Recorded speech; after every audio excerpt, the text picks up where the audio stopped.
यहाँ पर क्वेश्चन क्या कह रहा है कि सॉल्यूशन इज ऑब्टेन्ड, है ना, एक सॉल्यूशन जो है ऑब्टेन किया जाता है बाय मिक्सिंग ऑफ 300 ग्राम, है ना, 300 gram of 25% solution and 400 gram of 40% solution by mass. समझ रहे हो? मतलब क्या हुआ है कि एक फाइनल सॉल्यूशन ऑब्टेन किया जाता है दो सॉल्यूशन को मिलाने से, एक 300 ग्राम सॉल्यूशन, दूसरा 400 ग्राम सॉल्यूशन से। समझ रहे हो? आपके पास फाइनल एक सॉल्यूशन ऑब्टेन किया जाता है ना। और क्या क्वेश्चन में तो कहता है कि 25% सॉल्यूशन, इसको देख रहे हैं, 25% solution and 40% solution by mass. ये इंपॉर्टेंट है, बाई मास। मतलब आपके पास क्या दिया हुआ है कि इसमें जो है ना 25% सोल्यूट है और इसमें कितना है, दैट इज 400 ग्राम में 40% सोल्यूट अवेलेबल है बाई मास में। तो आपको कह क्या रहा है कि calculate the mass percentage of resulting solution, है ना। तो मास परसेंटेज आपके पास मतलब परसेंटेज बाय मास ही पूछ रहा है और परसेंटेज बाय मास दिया हुआ है। मतलब क्वेश्चन क्या कह रहा है, सिंपल इज दैट, कह रहा है कि आपके पास दो सॉल्यूशन अवेलेबल, मान लो कि आपके पास एक सॉल्यूशन ये है और दूसरा सॉल्यूशन ये है ना। तो इसके पास 300 ग्राम है और ये कितना है, 400 ग्राम है ना।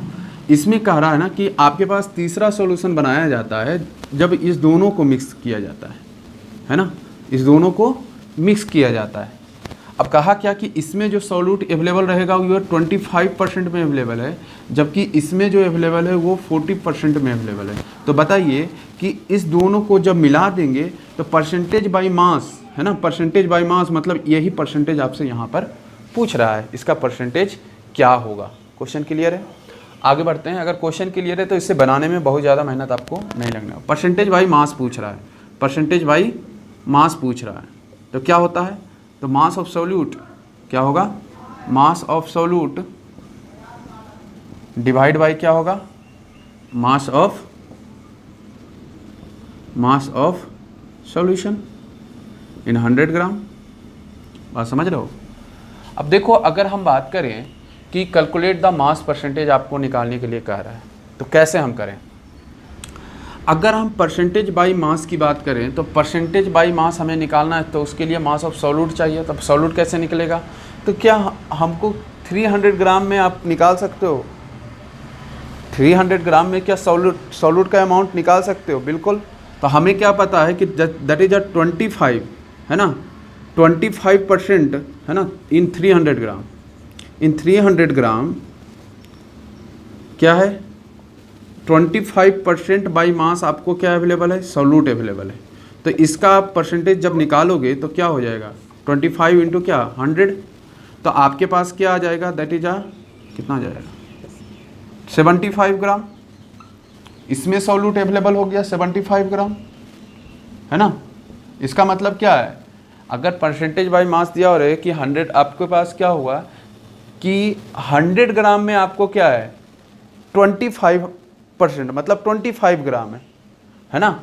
25% बाई मास का मतलब क्या है कि इन 100 gram of solution 25 gram of solute, 25 gram of solute is available.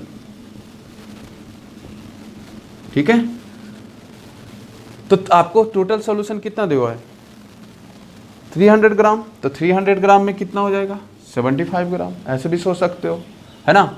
अब यहाँ पर अगर हम बात करें नेक्स्ट वाले पोर्शन में, तो आप इसका मास कैसे निकाल सकते हो, 400 इंटू कितना, 40% है, तो 40% मतलब कितना हो गया, परसेंटेज को हटाओ तो कितना आ जाएगा, 140 ग्राम। अब अगर हम मास ऑफ सॉल्यूट की बात करें तो टोटल मास ऑफ सॉल्यूट तो इसमें आके कंसीडर हो गया होगा, तो मास ऑफ सॉल्यूट इसके एडिशन के बराबर आएगा, तो दैट इज कितना आ जाएगा, 235 ग्राम, है ना। कितना आ गया, 235 ग्राम। ये क्या आ गया, मास ऑफ सॉल्यूट, है ना।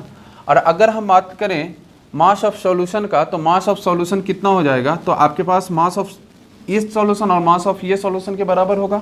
मतलब मास ऑफ सॉल्यूशन की बात करें फाइनल वाला, तो आपके पास 300 ग्राम प्लस 400 ग्राम के बराबर आएगा। मतलब कितना आ गया, 700 ग्राम, है ना। तो आपके पास सॉल्यूट का तो मास पता है, मतलब परसेंटेज बाय मास अगर निकालना चाहें तो परसेंटेज बाय मास कितना आ गया 235, है ना, कितना आ जाएगा 235 डिवाइड बाय कितना, सॉल्यूशन का मास कितना है आपके पास 700 ग्राम, है ना, इंटू क्या करना पड़ेगा 100, है ना। तो यहाँ से आप करोगे तो ये आपके पास कैलकुलेट होकर कितना आ जाएगा, दैट इज 33.57%। ये किसका मास परसेंटेज, सॉल्यूट का, ये किसका है, सॉल्यूट का। और अगर हम बात करें सॉल्यूशन का, तो सॉल्यूशन का कितना हो जाएगा, तो हमको पता है कि 1 के बराबर होता है, तो 1 माइनस इतना कर दो, 1 माइनस सॉल्यूट का मास परसेंटेज एंड सॉल्वेंट का कितना के बराबर होगा 100% के बराबर। अब ये इतना निकल चुका है तो 100 में से इतना को क्या करो, घटा दीजिए, 100 में से क्या करिए 33.57 को घटा दीजिए, कितना आ जाएगा 66.43%। किसका परसेंट आया, दैट इज सॉल्वेंट का, ठीक है। तो इस तरह से मास परसेंटेज को निकाल सकते हैं। थोड़ा सा क्वेश्चन समझना ज़्यादा जरूरी।